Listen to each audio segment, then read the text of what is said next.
What? Boop, boop. Finally turned on the mic. How's that? Does that sound good? All right. Yeah, we did Feeding Your Demons and art last week, and that was a nice way to come back. But now we're sort of slipping back into the stream of mind training tonight. So we'll keep going with the instructions. We'll do some chanting, meditating. I'm going to write out the mantra now. Maybe black is most visible. Okay, we're going to do the Prajnaparamita mantra that we did 6 weeks ago when I was here last, or whatever, a month ago.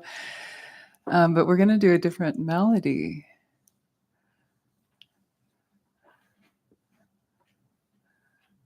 We're going to do a Bhutanese melody that's very beautiful.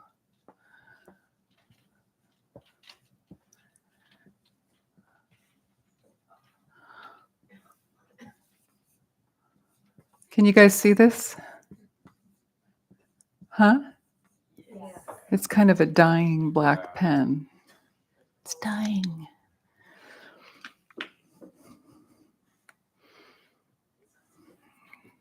Should we transform into fire? Maybe do a thick red one. Got that? Does anybody know what comes next? Huh? Good.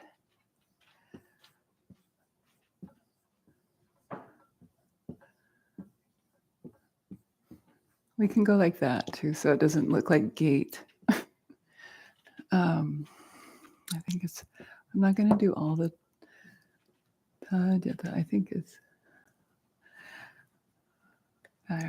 paragate. What's next? Good. Parasam gate. And that's not Sam. And then Bodhi Svaha. You can say Svaha or Swaha. They're both grammatically correct. It depends on the region. Me and my head mic have a hate relationship.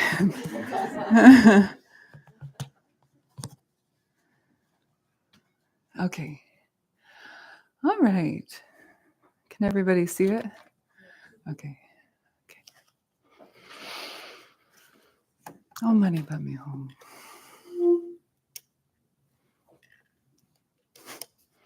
There we go. How many people are here for not the first time?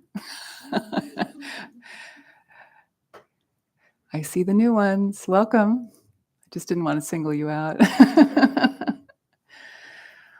Okay, so what we do here in this class is a little rock and roll, a little chill, a blend of stuff to kind of get ourselves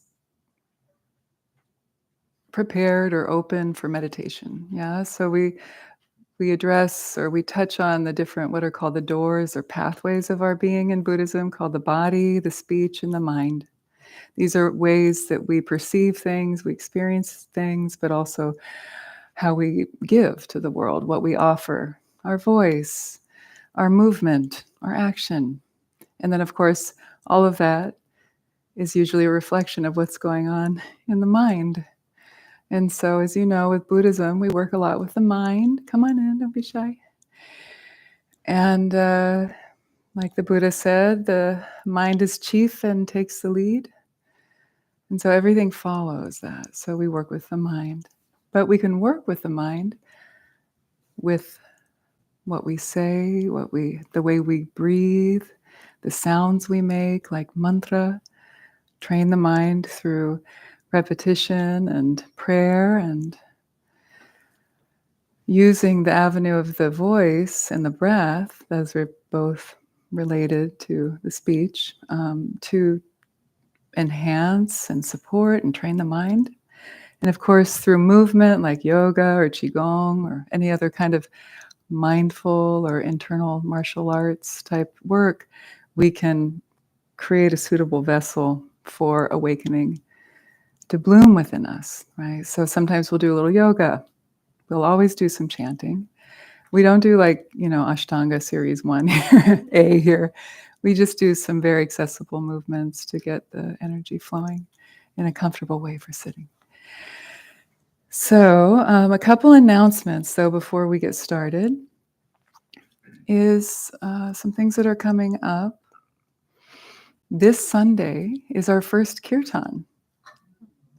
So it's 6:30 to 8:30, and it will be in here. And I've got some musicians coming. We're going to sit in a circle and have some fire in the middle of it.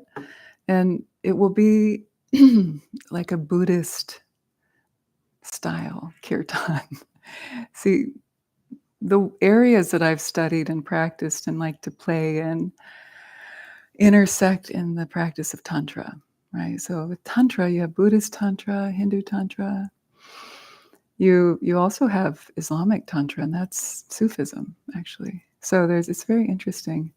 There's even Jain forms of Tantra, but the areas that I've studied most are the Buddhist primarily, and then the Hindu. And we can open our hearts through devotion in a group through what's called kirtan. And that is a traditional Hindu practice of singing together, call and response style prayers and mantra. I play the harmonium. I have a tabla player and a tambura player coming, so it'll be very beautiful.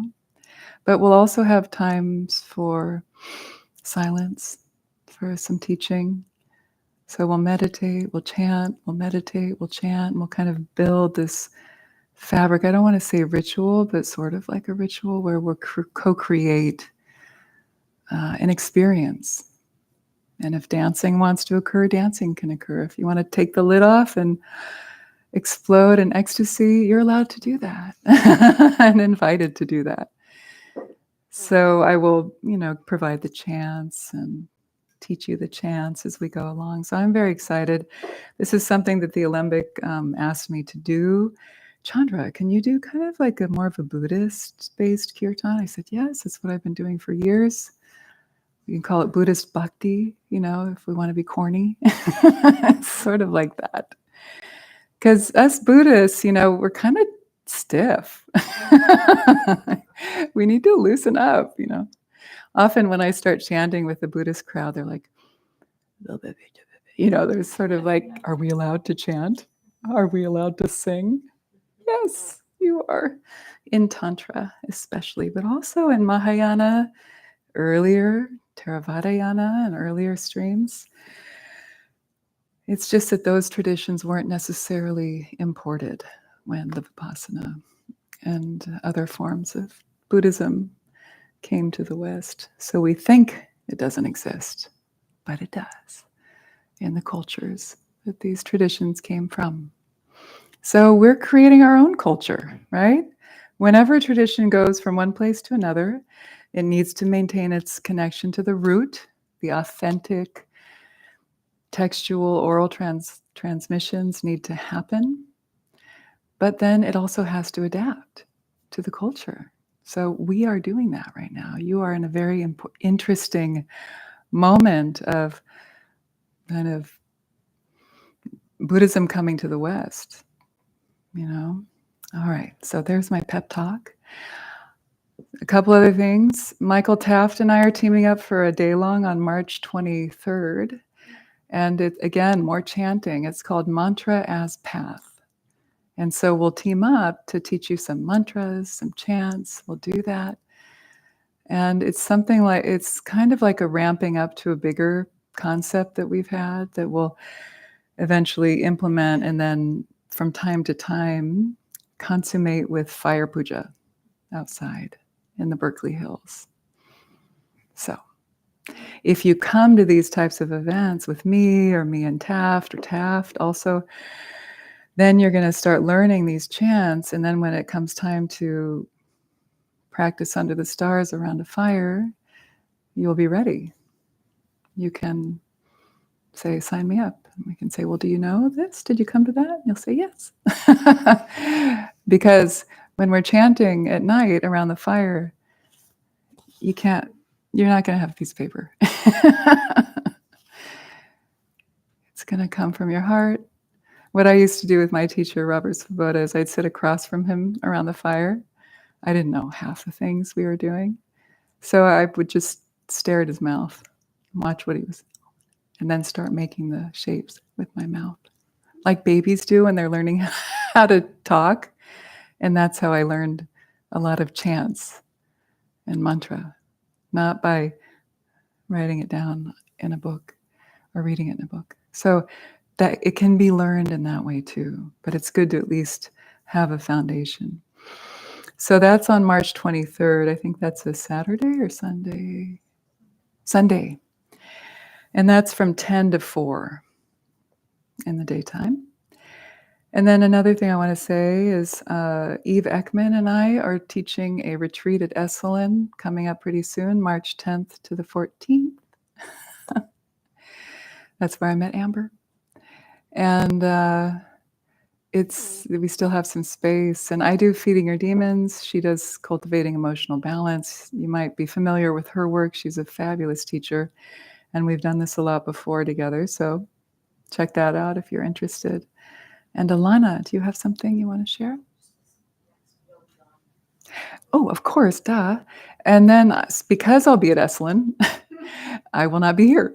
And I have a wonderful sub who we're so lucky to have, and she happens to be in the audience right here. Her name is Nicole Chase, fabulous teacher of body, speech, and mind, just like me, but different with her own gifts, meaning she's a yoga teacher, a meditation teacher, a trainer in yoga therapy, I think, or other forms of modalities like that.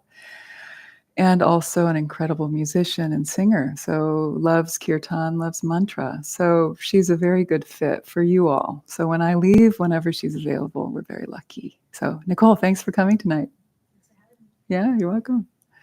You're trained in classical singing? I am. Like opera? Opera. Wow, okay. Oh, now I'm intimidated. Yeah. Okay, good. So now let's go ahead. We're going to drop in, take some deep breaths, and then we're going to do our first chant. And you probably have the handout. It's the Releasing into Present chant sheet. This prayer we do pretty much at the beginning of every class, unless you have a sub, then they get to do their own thing.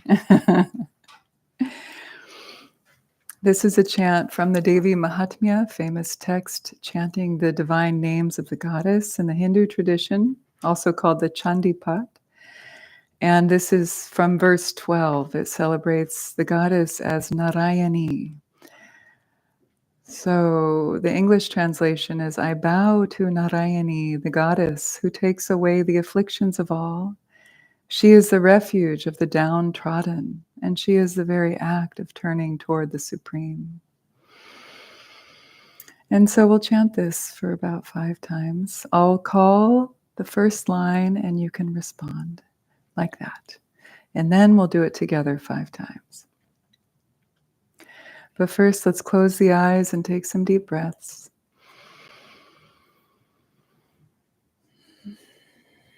Settling in, releasing into presence, releasing tension with the out breath.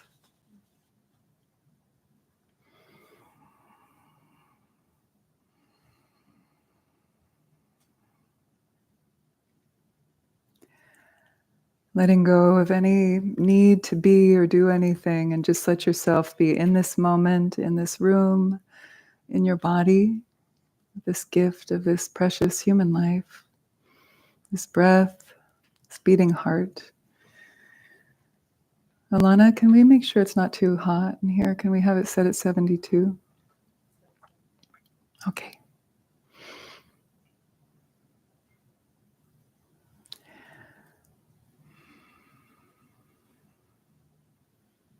And as we do this chant, even though it may be in a foreign language for you, something new for you, again, you can just move your mouth like did with my teacher. It's okay.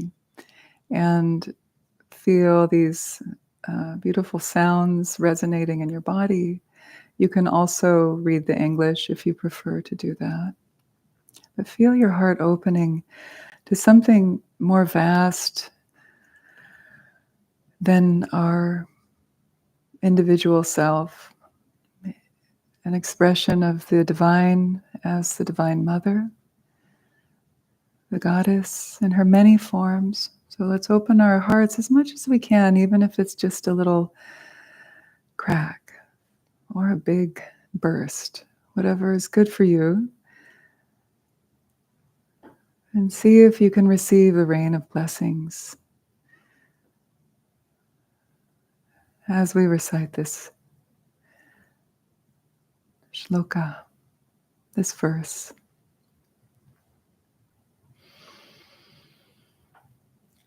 Sharanagata dinarta, Sharanagata dinarta, Paritrana parayane, Paritrana parayane, Sarvasyarti Hare Devi, Sarvasyarti Hare Devi, Narayani Namostute, Narayani Namostute, Sharanagata Dinarta, Paritrana Parayane, Sarvasyarti Hare Devi, Narayani Namostute, Sharanagata Dinarta, Paritrana Parayane, Sarvasyarti Hare Devi, Narayani Namostute, Sharanagata Dinarta, Paritrana Parayane, Sarvasyarti Hare Devi, Narayani Namostute, Sharanagata Dinarta, Paritrana Parayane, Sarvasyarti Hare Devi, Narayani Namostute, Sharanagata Dinarta, Paritrana Parayane, Sarvasyarti Hare Devi, Narayani Namostute.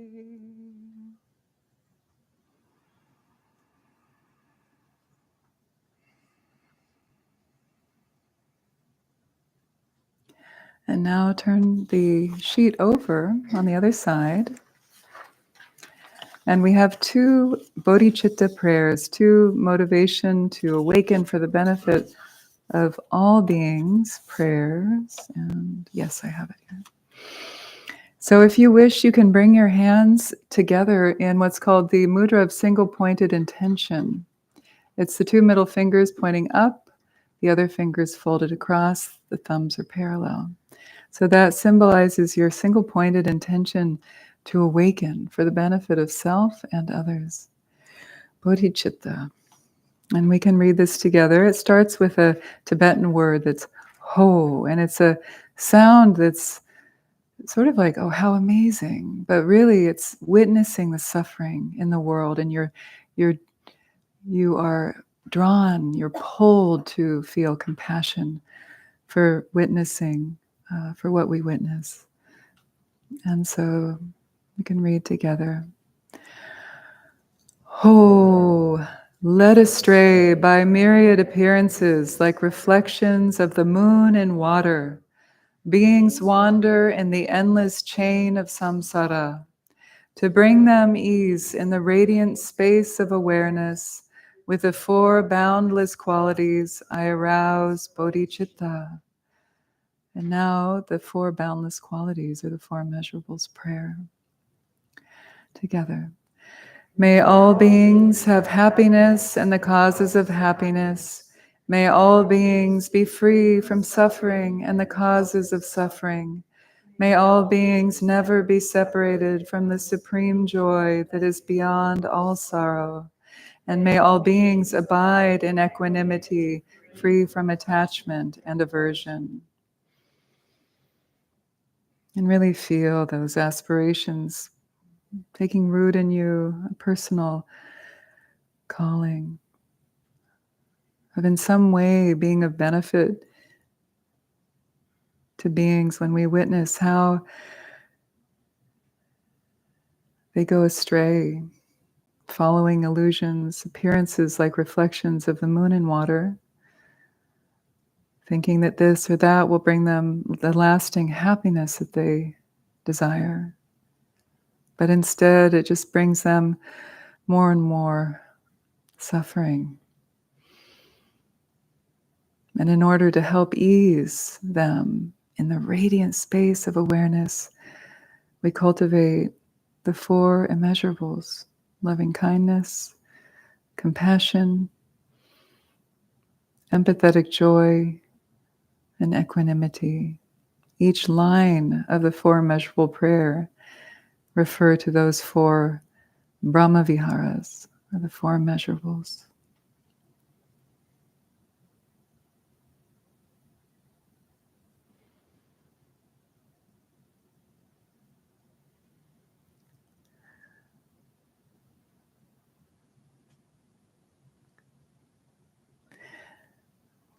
And now let's shift into meditation. So feel free to take a moment to stretch your legs if you need to reposition yourself. We'll sit for about a half an hour tonight.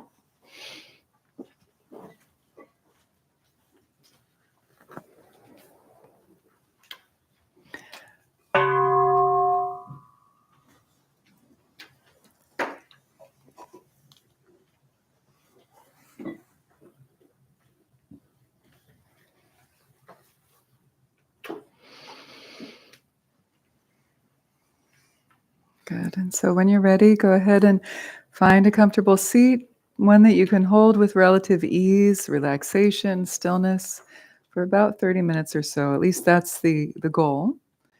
And if you absolutely have to move, the policy, the movement policy in my class is that you can do that, but do so with mindfulness, real slow, whatever you need to do. And try not to move unless you absolutely need to. So I'll guide us into the practice, and then I will read from instructions by Patrul Rinpoche, one of the great Dzogchen teachers of recent history, Tibet, on the nature of mind.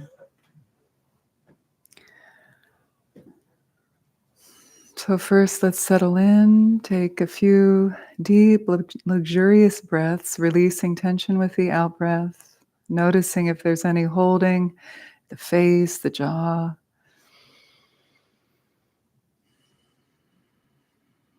The brow, releasing any tension. With each out-breath, release a little deeper, the shoulders releasing away from the ears, the chest is buoyant, the shoulder blades down the back. This feeling of something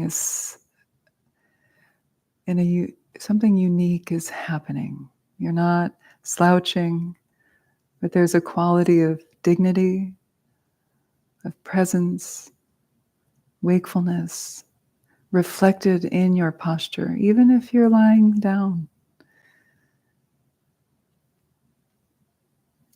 The arms relaxed, the palms facing down on your thighs in the tradition of the Dzogchen, simple, unadorned posture. The legs comfortable, the belly receiving the breath. The waist is soft, the kidneys relax down and back. Bring the tip of the tongue to rest at the upper palate, right at the root of the two front teeth, top teeth. And let there be space between the upper and the lower molars.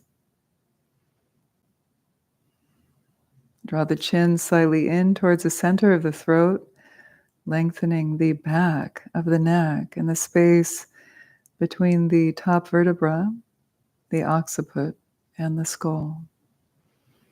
Feel that like a portal that opens. When the chin draws down a bit, it opens that space. The shoulders release even more. The chest feels even lighter than before.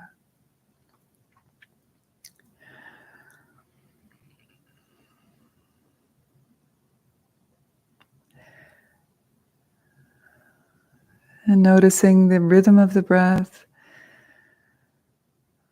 we'll do a few rounds of resonance breathing in the pattern of 4-2-6 as a way to calm the nervous system, center the mind. But before we do that, simply be aware of the breath as it flows in. Feel the abdomen expanding forward, then the chest expanding. As you breathe out, the chest releases and the belly recedes back towards the spine gently. So as you inhale, it's like you're pouring water into a vase, filling the belly, the lungs. Exhale, the lungs, the water pouring out, and then the belly. One more, just like this. Inhale, feel the belly expanding forward, and then the lungs. Exhale, the lungs, and then the belly. So maintaining that. And now we're going to do this resonance version of the pranayama breath work. If at any time you feel uneasy, just let go of the technique and breathe at your own rhythm. Most important thing is to stay relaxed. So let's exhale together. And then begin to inhale. 1, 2, 3, 4. Holding 1, 2. Exhale. 1, 2, 3, 4, 5, 6. Inhale. 1, 2, 3, 4. Holding 1, 2. Exhale. 1, 2, 3, 4, 5, 6. Inhale. 1, 2, 3, 4. Holding 1, 2. Exhale. 1, 2, 3, 4, 5, 6. Inhale. 1, 2, 3, 4. Holding 1, 2. Exhale. 1, 2, 3, 4, 5, 6. Last one. 1, 2, 3, 4. Holding 1, 2. Exhale. 1, 2, 3, 4, 5, and 6. Now breathe at your own rhythm and feel the after effect.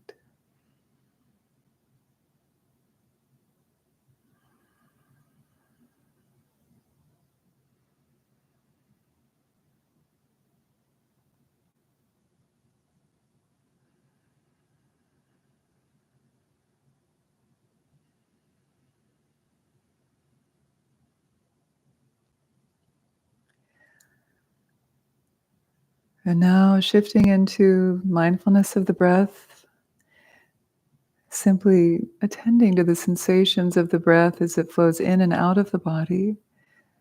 If there's any remnant of controlling the breath, let that go. Mindfulness of breathing is not pranayama. We're simply observing the natural rhythm of the breath. If it's shallow, let it be shallow. If it's deep, let it be deep.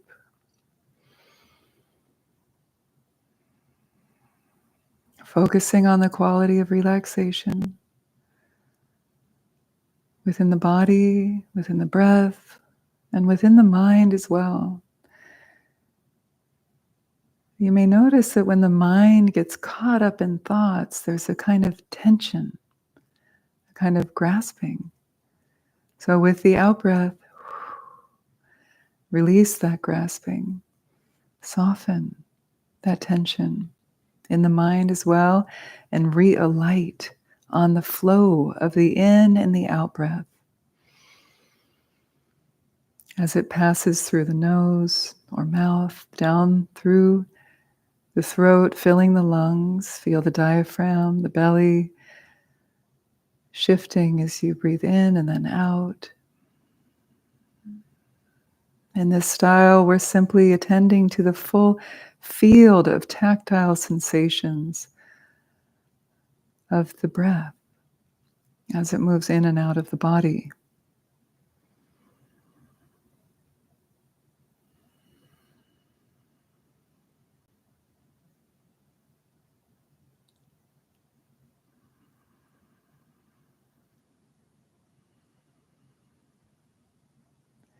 And the eyes can be closed or slightly hooded as you wish. If they're open, let them rest at a comfortable angle towards the floor.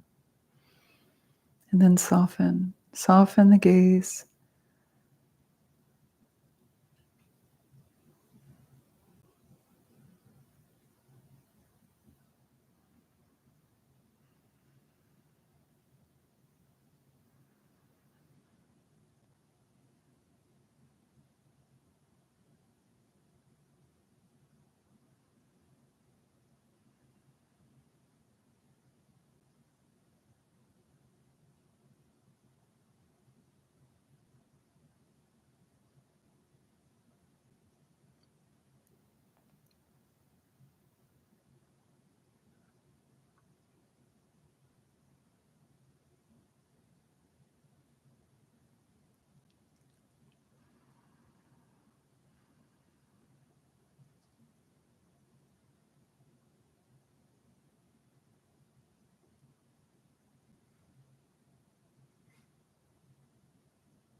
And now I'll read to you from teachings by Patrul Rinpoche on the nature of mind.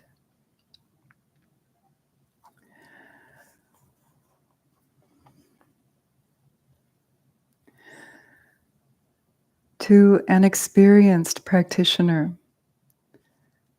still mind is mind, and moving mind is mind. Once a practitioner has really recognized the empty nature of mind, moving mind and still mind are not two different things.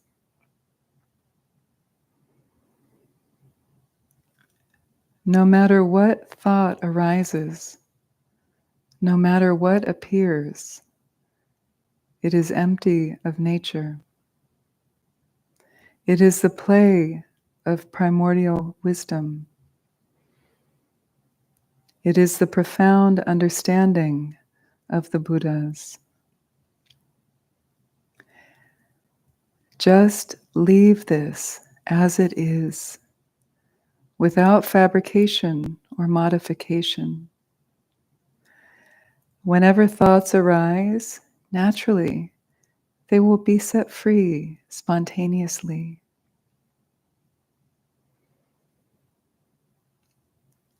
This itself is samadhi. This is dharmakaya. This is naturally arisen primordial wisdom.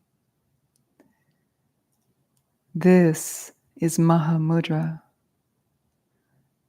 And this is the transcendent perfection, prajna paramita, of wisdom.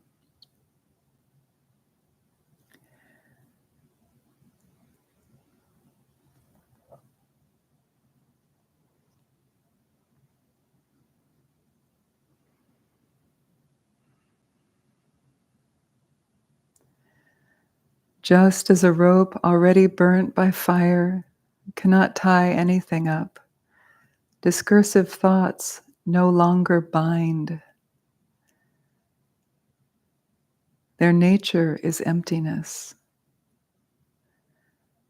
What appears as thoughts is the very radiance of emptiness.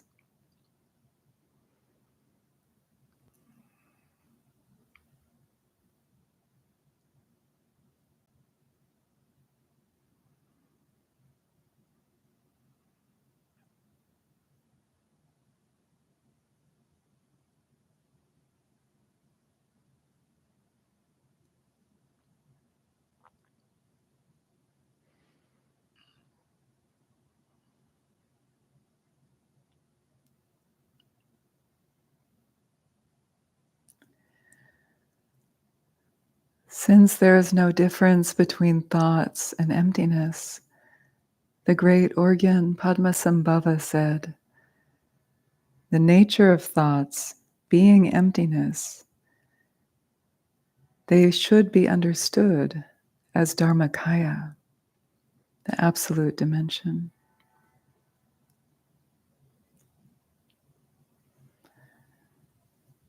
When one meditates, that is the intellect.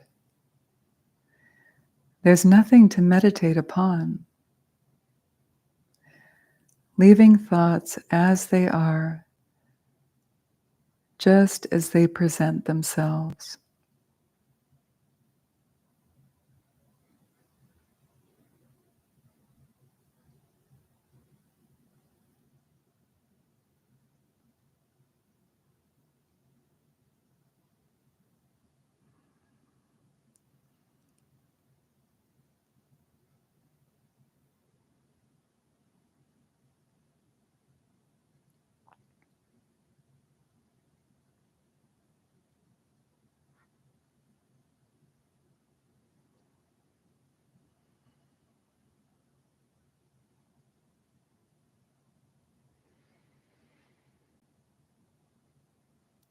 When you start making all kinds of corrections, ordinary thoughts set in motion the chain reaction of delusion.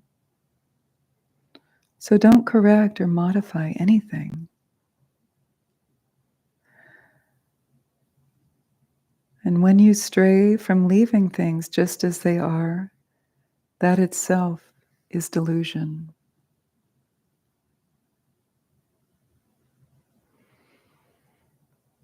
When you stray from leaving things just as they are, that itself is delusion.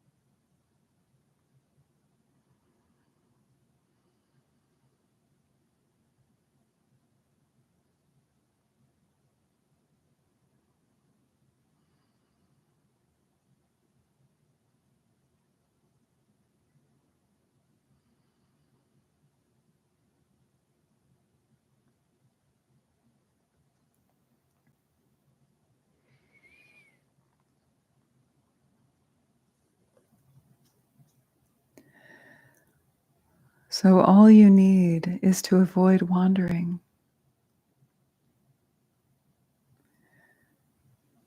The only point is never to wander, while maintaining no object of focus whatsoever.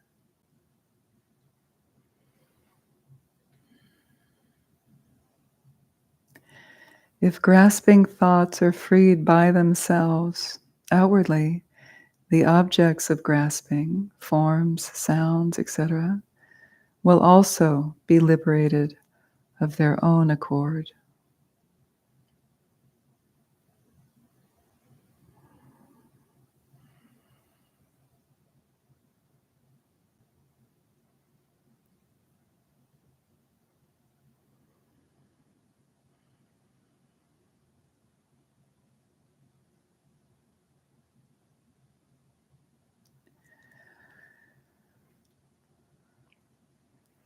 Sights such as beautiful and ugly forms, sounds pleasant or unpleasant to the ear, good or bad smells, tastes or tactile sensations, joys and sorrows, desire and repulsion, friends and enemies, earth, water, fire, wind, and all the rest.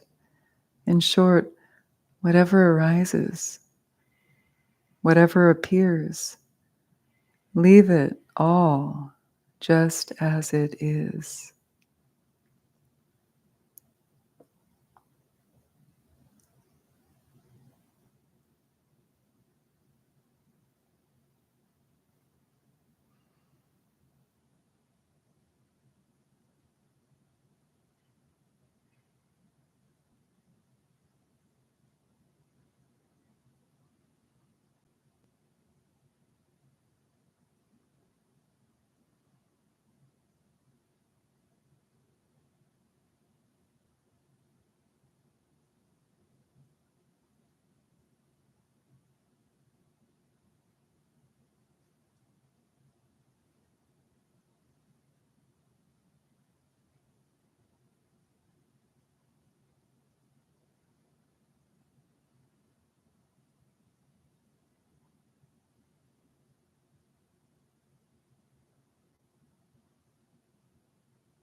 Mindfulness should never be parted from compassion. At the beginning of the session, think that you are meditating for the benefit of all sentient beings, bodhicitta. At the end of the session, dedicate the merit, wishing by this merit may all sentient beings attain Buddhahood. The great Orgyan Padmasambhava said, "Without compassion, the root of dharma is rotten."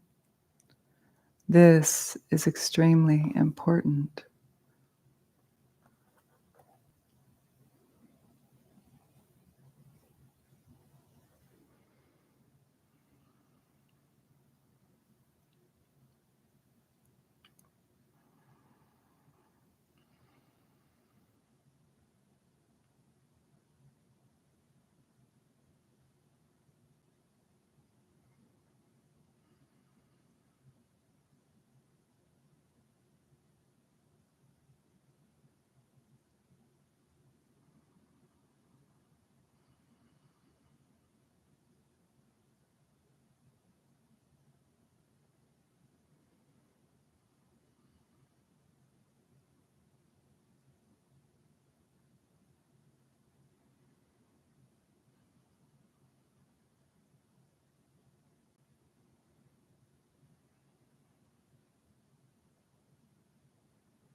Release into presence.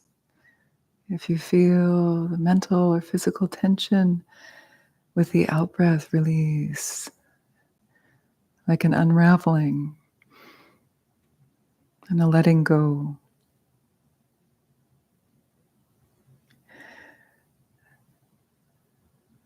And leave things just as they are without needing to fix or figure out, evaluate, reminisce. Thoughts bubble up, let them bubble up. Sensation arises, let it arise. Notice the tendency to control or fix without fabrication, without modification.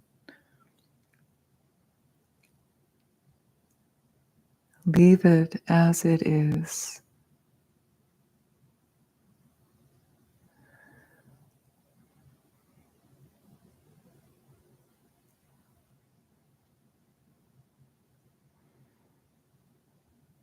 When you stray from leaving things just as they are, that itself is delusion.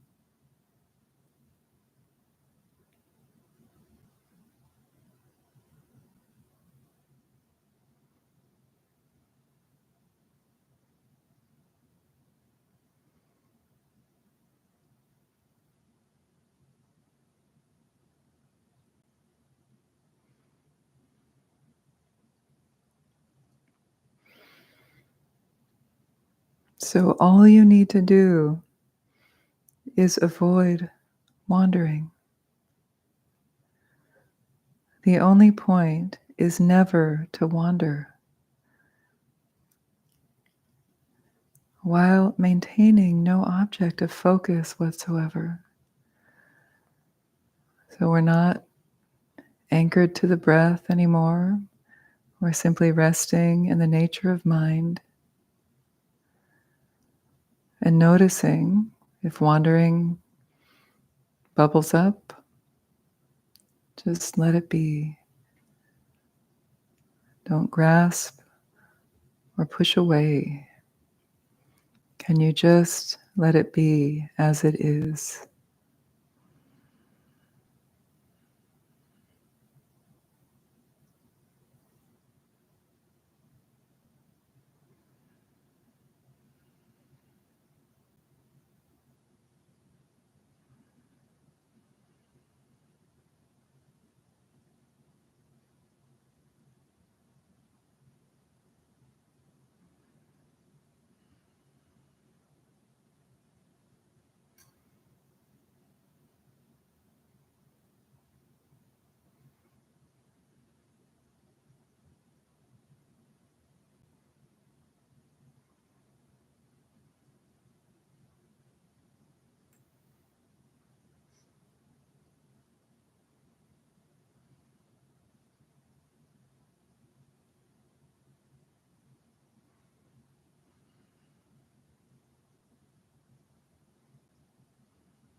Echoes of emptiness.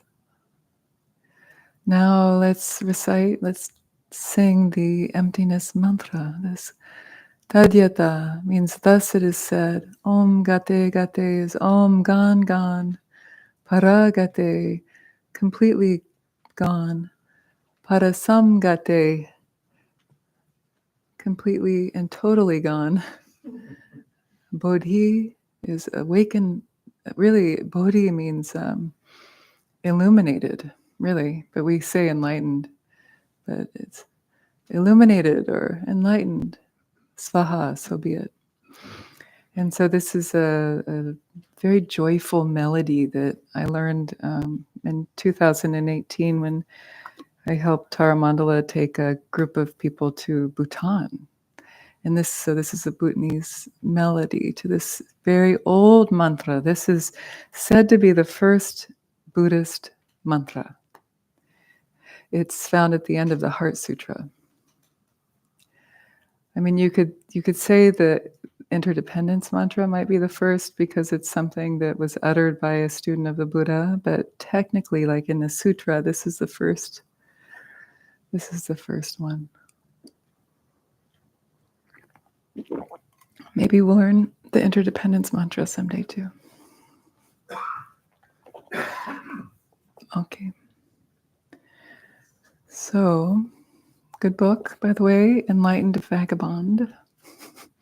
It's fun little stories of Patrul Rinpoche and his wanderings around Tibet, and then he gives very beautiful teachings too.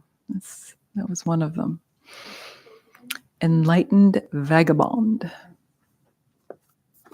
And the audiobook is great too.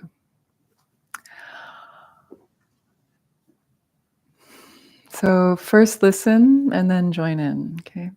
Because the melody, it moves. So listen before you start joining in. And then when you're ready, go for it. Okay.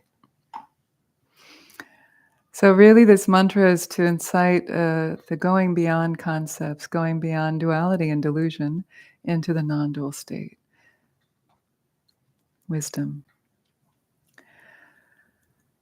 Deyata Om Gate Gate Paragate Parasaham Gate Bodhi Svaha Deyata Om Gate Gate Paragate Parasam Gate Bodhi Svaha Deyata Om Gate Gate Paragate Parasam Gate Bodhi Svaha Deyata Om Gate Gate Paragate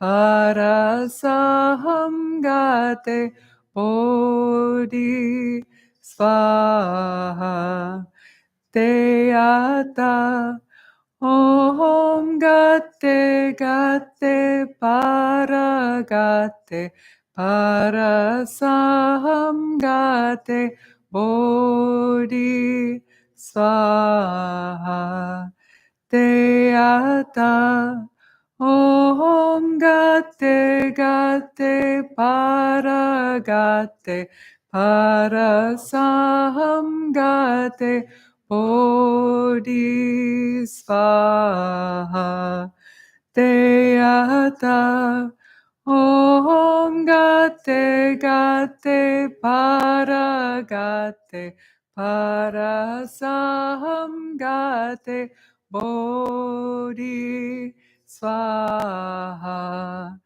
Deyata Om Gate Gate Paragate Parasam Gate Bodhi Svaha Deyata Paragate, parasamgate, bodhi, swaha, deata, om gate, gate, paragate, parasamgate, bodhi, swaha. Deata Om Gate Gate Paragate Parasam Gate Bodhisvaha Deata Om Gate Gate Paragate Parasamgate Bodhisvaha. Om Gate Gate Paragate Parasamgate Bodhisvaha. Om Gate Gate Paragate Parasamgate. So now recite mantra japa, this monotone way now for a while, as fast or slow as you like. Om Gate Gate Paragate Parasamgate Bodhisvaha. Om Gate Gate Gate Bodhisvaha. Om Gate Gate Paragate Parasamgate Bodhisvaha. Om Gate Gate Paragate Parasamgate Bodhisvaha. Om Gate Gate Paragate Parasamgate Bodhisvaha. Om Gate Gate Paragate Parasamgate Bodhisvaha. Om Gate Gate Paragate Parasamgate Bodhisvaha. Om Gate Gate Paragate Parasamgate Bodhisvaha. Om Gate Gate Paragate Parasamgate Bodhisvaha. Om Gate Gate Parasamgate Bodhisvaha. Om Gate Gate Paragate Parasamgate Bodhisvaha. Om Gate Gate Paragate Parasamgate Bodhisvaha. Om Gate Gate Paragate Parasamgate Bodhisvaha. Om Gate Gate Paragate Parasamgate Bodhisvaha. Om Gate Gate Paragate Parasamgate Bodhisvaha. Om Gate Gate Paragate Parasamgate Bodhisvaha. Om Gate Gate Paragate Parasamgate. Om Gate Gate. Sometimes, if you wish, you can even recite mentally, quietly, or they say recite just loud enough so that your collarbone can hear you. Om Gate Gate Paragate Parasamgate. You can do louder too, but that's mantra japa. Om Gate Gate Paragate Parasamgate Bodhisvaha. Om Gate Gate Paragate Parasamgate Bodhisvaha. Om Gate Gate Paragate Parasamgate Bodhisvaha. Om Gate Gate Paragate Parasamgate Bodhisvaha. Om Gate Gate Parasamgate Bodhisvaha. Om Gate Gate Paragate Parasamgate Bodhisvaha.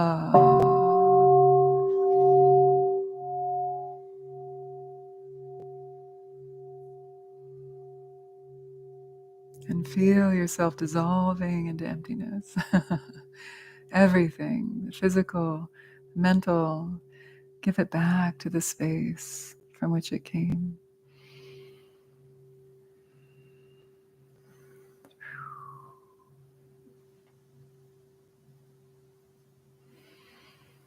And let's dedicate the merit of our meditation practice for the benefit of all sentient beings. May all beings awaken through this very merit.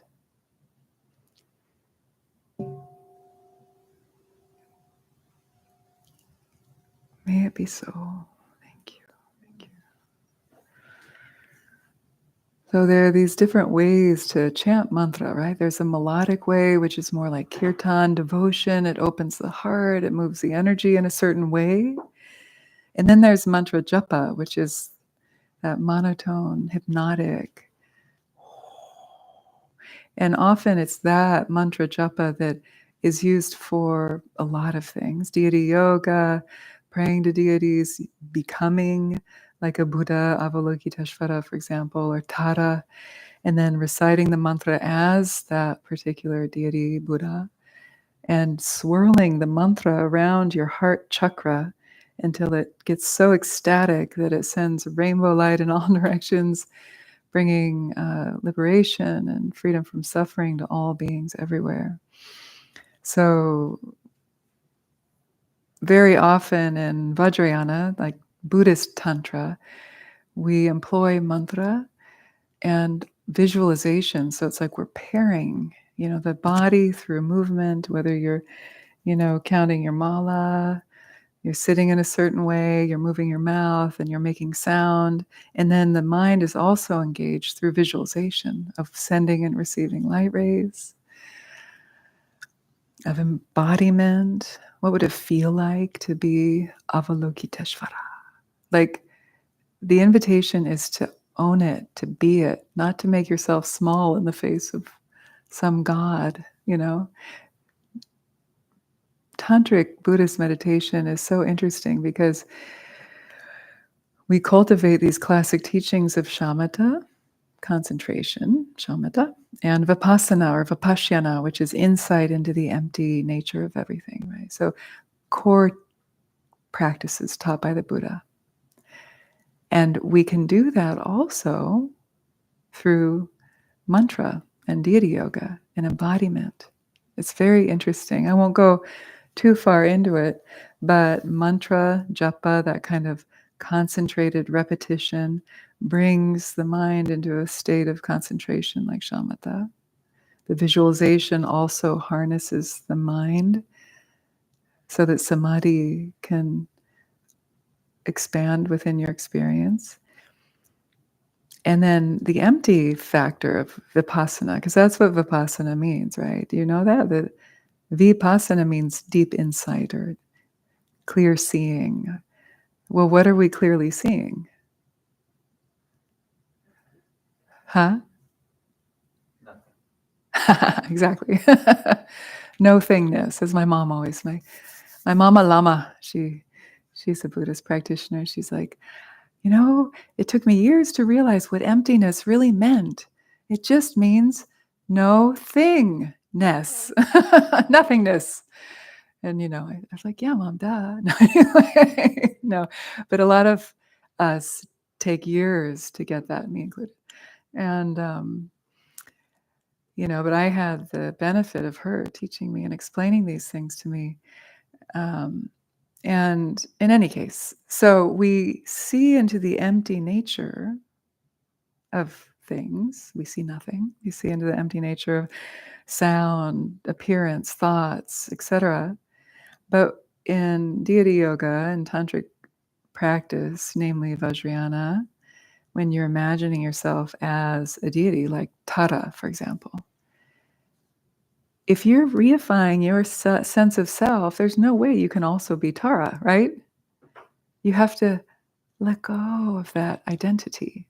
You have to see into or experience the empty, interdependent, ever-changing, non-solid, non-identityness of yourself in order to become something else. And so, I can become Tara. What does that feel like? If anything's possible. So it's visualization, it's prayer, it's all of that, but there's a quality of divine pride that comes from that that's very beautiful. My teacher, Lama Tsoltrim, says, divine pride, meaning the pride of the deity, when you're doing mantra and visualization and prayer for the benefit of all beings, when you're doing that, developing this quality of divine pride, she says it's like the ultimate self-esteem, like the essence self-esteem.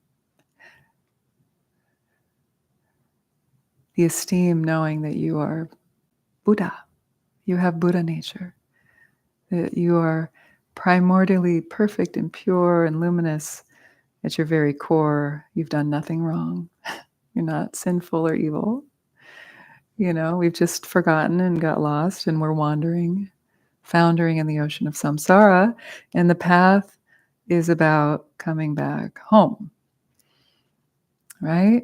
Ho, led astray by myriad appearances, like reflections of the moon and water, foundering in the ocean of samsara, wandering.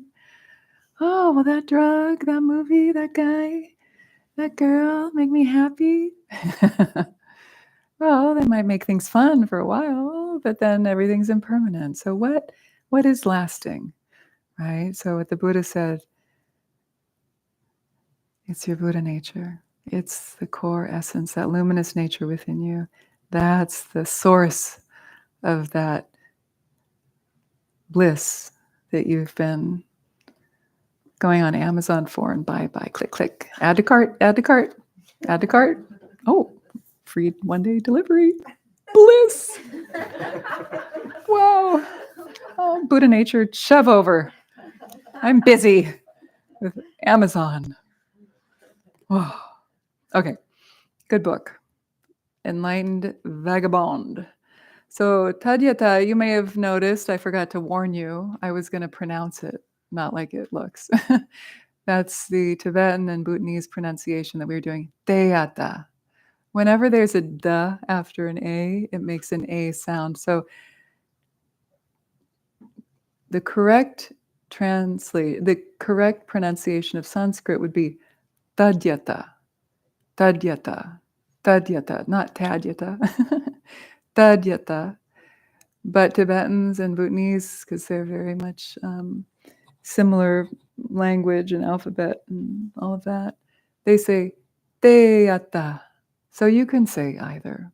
I learned it teyata, so I try to not think I'm better than them, like, oh, well, I'm a Western scholar who studied Sanskrit, and it should be tadyata, you silly Bhutanese people. No, it's been recited like this for centuries. It has Shakti. Respect that. Om Namah Shivaya. Teyata. Om Gatte Gatte Para Gatte Para Saham Gatte Bodhi Swaha. Teyata.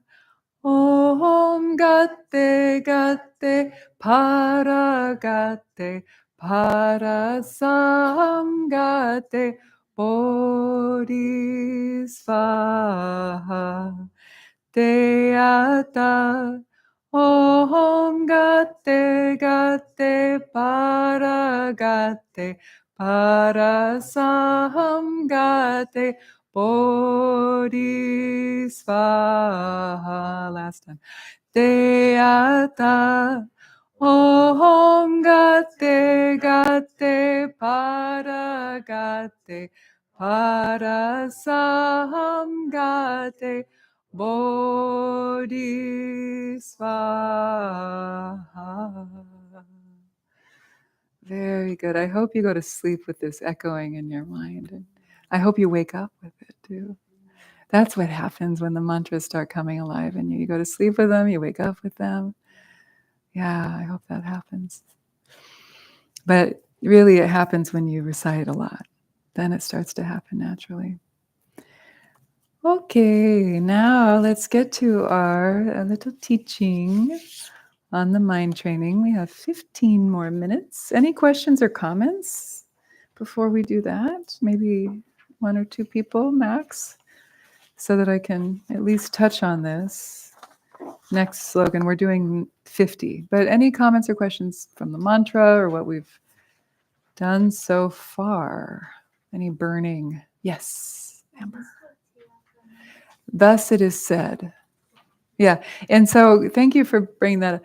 Thus it is said. It's a common beginning to some mantras, some prayers. So some versions of this mantra have Teyata, and some don't. Some have the Om, and some don't. Like the original Heart Sutra doesn't have the Om. It just goes Teyata Gate Gate. And what I've been taught is that when you see the Om there, you know it's coming more from a tantric tradition, which is interesting. So Vajrayana is Buddhist Tantra, whereas the Teyata Gate without the Om would signal it's still within the Mahayana, the great vehicle period of practice. So I don't know if that's a hard and fast rule, but that's what I've been told by my teacher. Yeah, the Heart Sutra just says Teyata Gate Gate. Sometimes it's just Om Gate. So the one I taught you about a month ago, remember that? Do you remember that one? You remember the melody by chance? I'm not expecting you to. It's easy. Once you get a new melody in, the old one goes out the door. This is a melody that came to me when I was nursing my boy. I was bored, when you're nursing, so I was sitting there for hours, like, oh my God, enough already. He'd say, nurse one side, then he'd pop off the breast and he'd go, other side? Other side? Like, okay. This is, of course, not when he was 3 months old, but maybe like, a year. Walk at 1, talk at 2? No. No. Yeah. Walk at 1, talk at 2. Anyway, well, my kid talked when he was really young. No, I nursed until he was 2.5. Okay, so at some point you'd be like, oh, what? And you know how like the milk makes you so drunk? How many people have nursed? You remember that when your baby would nurse, they get so happy, they get so drunk. It's so fun. So fun. I miss that. I don't want to do anything else. I have 3-month post birth is the greatest time, and I'll just do that again. Don't want to give birth. Don't want to do all the follow-up. I've already done that twice. I've got a 24-year-old and a 16-year-old. I've done my time. It's time for me now. Okay, it's time for slogan number 50. Other side. Other side. Oh, I didn't sing them. Okay, so, sorry. I haven't taught in public in a long time, and I'm kind of overwhelmed. It's interesting being with people. I teach a lot online on Zoom. I was noting this during the meditation. It's like, whoa, it's like surfing a big wave, with you guys. It's great. I love it. But I'm also excited. So the melody goes, Om Gate Gate Para Gate Gate Para Sam Gate Bodhisvaha. You want to try that? I'm a little low. Hold on, I gotta go higher. Om Gate Gate Para Gate Gate Para Sam Gate Bodhisvaha. So there's a little echo gate in there. It's not officially in the sutra. I inserted it to fill the beat. So again, Om Gate Gate Para Gate. Right. Para Sam Gate Bodhisvaha. Om Gate Gate Para Gate Gate Para Sam Gate Bodhisvaha. Om Gate Gate Para Gate Gate Para Sam Gate Bodhisvaha. Om Gate Gate Para Gate Gate Para Sam Gate Bodhisvaha. Om Gate Gate Para Gate Gate Para Sam Gate Bodhisvaha. Om Gate Gate Para Gate Gate Para Sam Gate Bodhisvaha.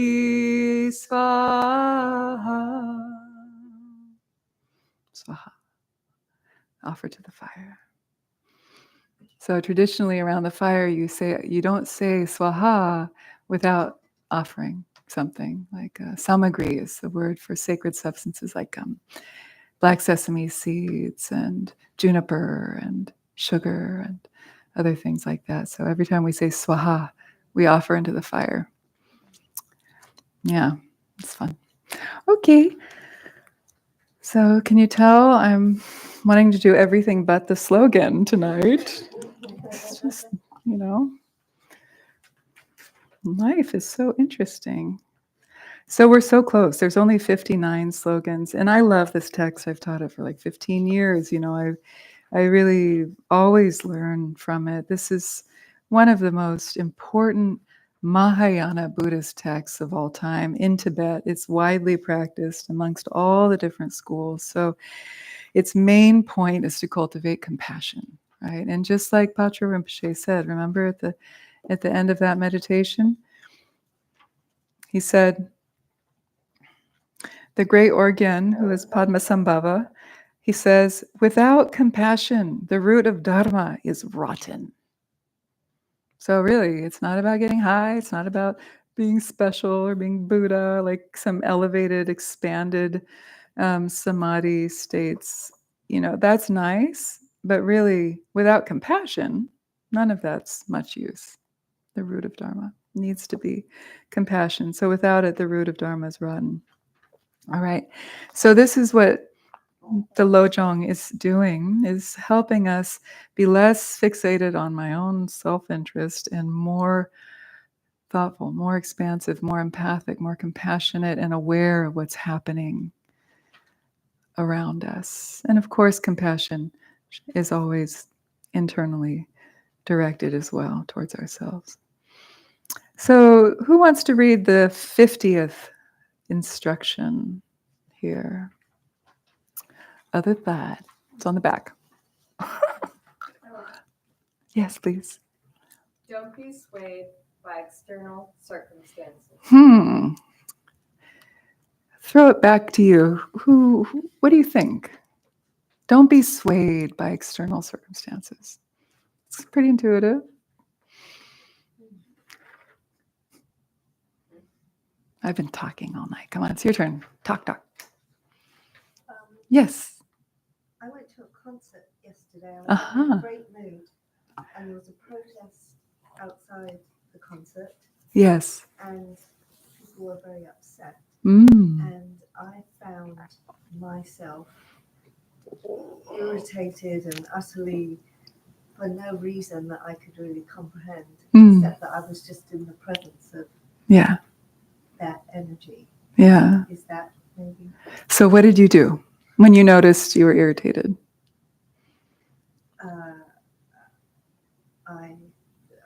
I engaged with myself for a bit, like what's going on. Yeah. And then I went to a yoga class and I worked it all out. So it was after you came out of the concert you saw this. So it quickly changed your mood. Yes. Yeah. And I couldn't understand why I was just irritated at everything. Yeah. It took me a moment to realize. Yeah. So something to practice with, right? So this is a circumstance that you get to practice with. Oh, interesting.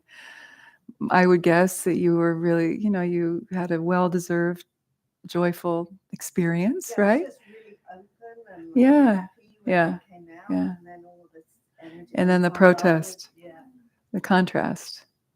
Mm. Yeah, and how, I don't know, like not how dare they, but like a little bit of like, hey, you guys, did you have to bring it here?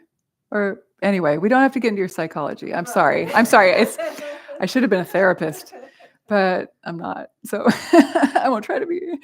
But I guess why I'm probing a little bit is not to be a therapist, but to understand a way I can help tie that in. So essentially, don't be swayed by circumstances. So you noticed you were swayed, right, by that circumstance. That's why you brought that up, right? Okay, so you're swayed by a circumstance like that.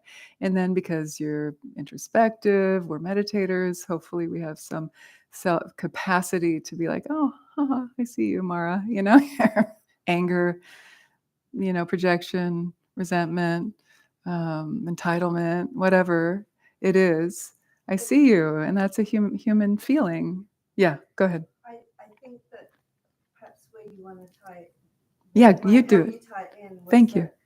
I kind of understood what was happening, but I was really upset because it felt so horrible in my body to feel that way. And it was right. You were upset because you were upset. Yeah, I felt like, damn it, you guys just were, and it wasn't about.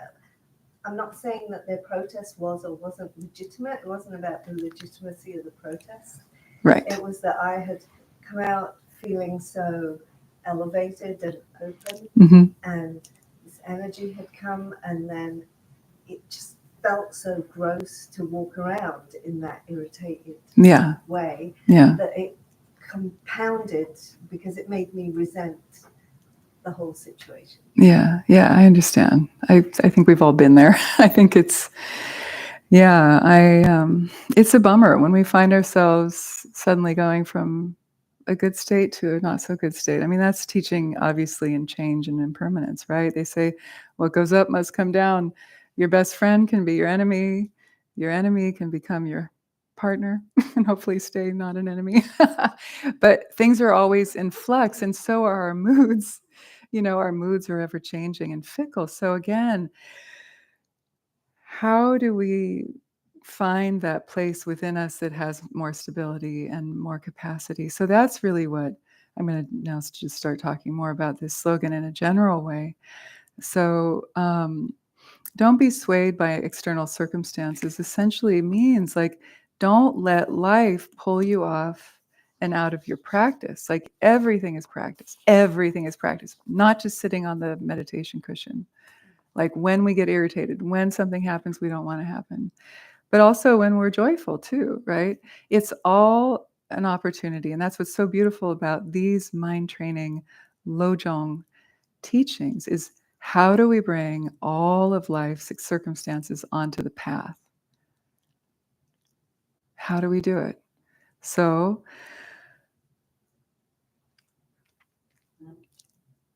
this is asking us to shift in our assumption that Dharma practice only happens on the cushion. So when circumstances come up, whether it's on the cushion or off the cushion, how many times do you let those opportunities pass you by? Meaning, as Lojong practitioners, we actually look for the juicy, kind of edgy, challenging. It's not like we go out and put ourselves in harm's way, but like, oh, as a Lojong practitioner, oh, there's anger in me. Oh, there's an opportunity to learn. Oh, isn't that interesting to see that, right? So don't let these opportunities pass you by. Take everything as a teaching. Everyone as a teaching. Atisha said, we should consider our enemies as even more precious than the Buddhas. Why do you think that is? It's harder. Because it's harder? They teach us more. What do they teach us? Who said that? Is that you? Everything. Like remember that saying I've said often, Zupa Chuki Ningbo Yin. Remember that? I don't expect you to understand Tibetan, but it's a one phrase that says, patience is the essence of Dharma. Patience. They teach us patience, right? These protesters teach us patience, but it's not easy. It's not easy. Teach us patience with ourselves, patience with others. They say that's in these times where we're caught off guard, where if we can really bring the practice in right then, and this brings me to a funny story that happened to me back during the 2016 campaign cycle leading up to the election, and it was down to, remember, Hillary Clinton and Trump. And I was driving down the street in LA on my way to teach at Against the Stream, which now is SFDC, which has moved and da-da-da, but this is a long time ago in 2016. And I was teaching just what I teach with you guys. I was doing the same thing there in 2016. We took a couple years to get through these slogans. And I'm driving and I'm thinking about my talk and what I'm going to do and the plan, thinking. And I'm driving. I think it was down like Bush Street or something. And in front of me is, in front and to the right on that lane was a big, like, I'm just going to say it, like redneck truck, really big, like he did not live in San Francisco. This guy had come in from out of town. He had he might have even had a gun rack in his back, and all sorts of Republican bumper stickers. I don't know, maybe even had a Confederate flag. He looked like, like the opposite of me. And he's got this bumper sticker that says, "Lock her up." It was right during that thing, "Lock her up." So mad. And so here I am driving to Dharma class, Dharma teacher, so holy, thinking about Lojong. And then I see this asshole with his truck. And I think, "Motherfucker," I start seething and I'm like, I get road rage, I'm going to drive up next to him. And I was like, then I had this moment of like, oh, wait a minute. Nowadays, when I get road rage, do you know what helps me? What if one of my meditation students is driving that car that I'm so pissed off? Like, don't get mad. Anyway, I didn't think that at that time. What I thought is, Chandra, bad girl. Here's your chance. Here's my chance. And so instead, I got to start to try to do some Tonglen, breathing in his ignorance and breathing out wisdom and progressive politics. Breathing in, like manipulating through Tonglen. That's exactly what we're not supposed to do. Okay, I'll take in all of his suffering. Poor guy, I'm sure he suffers just like me. And then I will send out just total, freedom and liberation. That's really what the Tonglen is. It's like you take your enemy and you breathe in their shit and you breathe out all of your good stuff. It's like, whoa, that is not easy to do. It takes some preparation. And so that's the gist of Tonglen. That's why it's so alchemical, it's so edgy, it's so interesting. And that's what this slogan is telling us. Don't let anything pass you by. Don't let any opportunity pass you by to practice Dharma. Yeah. You got it. Yeah. I love that aha. That's like the teacher's like, bliss is the aha. Okay, yeah. Last thing, then we'll close it up. What's the difference between patience and acceptance? Yeah, good question. Okay, so patience is more like,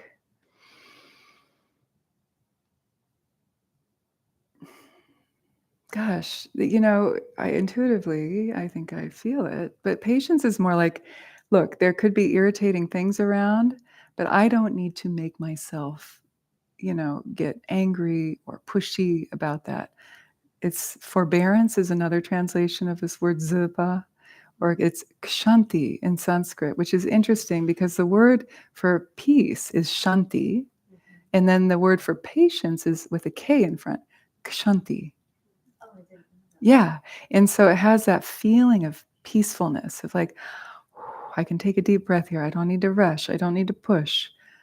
That person who, voted for Trump, okay, I can practice patience with him. And maybe I can also practice acceptance that he doesn't think the same way I do. And maybe he has some valid points somewhere. Right. And I think that's how we build bridges too, by the way. Yeah. We have to be able to talk to people and have some degree of patience and tolerance and forbearance. And that's really more of the kshanti side of things. Acceptance can come in different flavors, right? Like acceptance can come in a wise way where you've weighed all your options and you figure the most wise and compassionate step here for me and for the situation is to accept and move on. Acceptance can also have a passive, maybe not so positive flavor to it, like you just accept and get complacent and give up. So I don't know if that's which version of that, but definitely different practices. Yeah, patience. It doesn't mean rolling over and playing dead. It doesn't mean being a sucker, or, pushover. That would be called idiot patience, like idiot compassion. What? What'd you say? You know, they say there's idiot compassion where you're just a bleeding heart and you're just give it all away until you have nothing left. So that's why we need wisdom to balance the compassion. That's why they say the wisdom and compassion are the two wings of the bird of enlightenment. With one, you fly in circles. So same with patience, same with acceptance. It needs to be balanced with some wisdom. Like, what is the situation? What are the risks and the benefits? Where's the harm? Where's the good? And that's what life experience gives us. You know, a 16-year-old son that I have, who's a very wonderful guy, but doesn't have a fully developed corpus callosum, will not have the same kind of wisdom that you will, because you've had more life experience. So you can decide, when do I accept? When do I reject? When am I patient? Or when do I say enough is enough? But that can also be a certain kind of maybe compassion. I don't know if I'd say patience, right? To say stop. Like you say, kids, stop. Tolerance does not have this wisdom component that patience, compassion, or the patience acceptance. Oh, yeah, she does. Yeah. Wait, Tara? Tolerance also has the wisdom component. Oh, I thought you said Tara. I thought you were saying the deity. Say that again? So, Tolerance? yeah, does tolerance not have the wisdom component that you just said that patience and acceptance do have? I think it could. I think it should. I guess I'm trying to understand what patience means.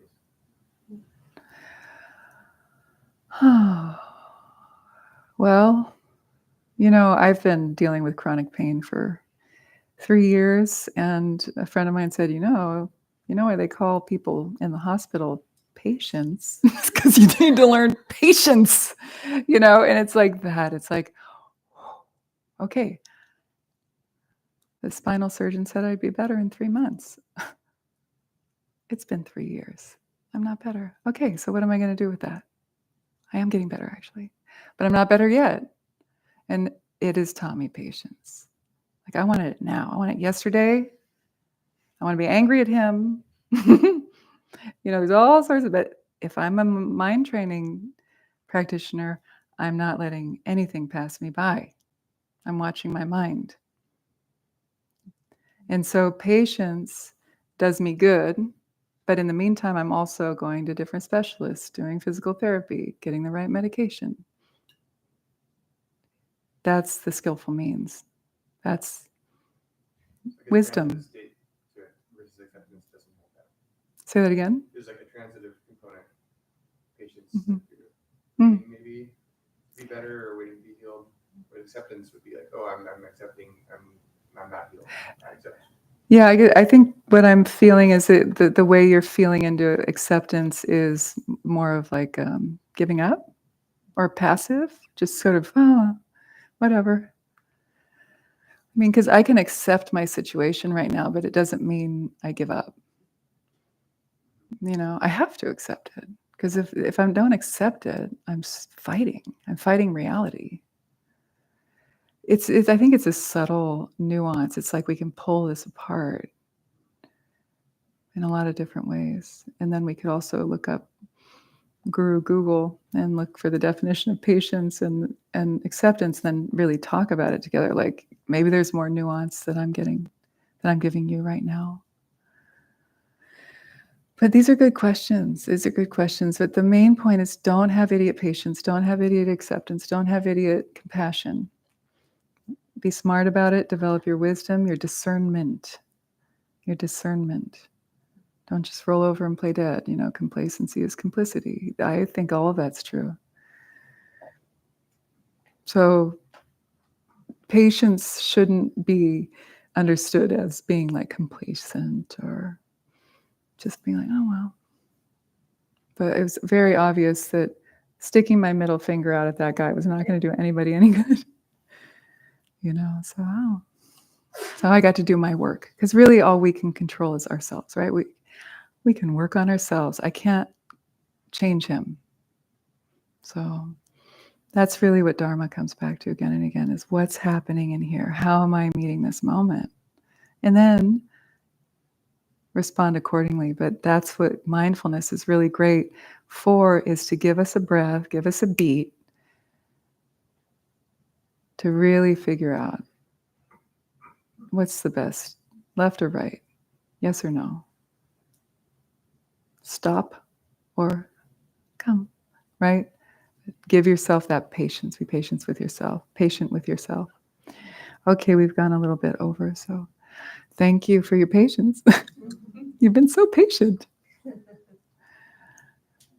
Okay, I'll sit up here a little bit longer if you want to come up and say hi or ask a question. There's also tea out there. This is a wonderful community. If you're new, please enjoy and make yourselves at home. We are a volunteer-based community as well. If you'd like to get involved with the Alembic community, you can talk to Alana here in the back, who's folding up the blanket, waving her hand. I think a lot of people who volunteer here find it to be a fun thing to do.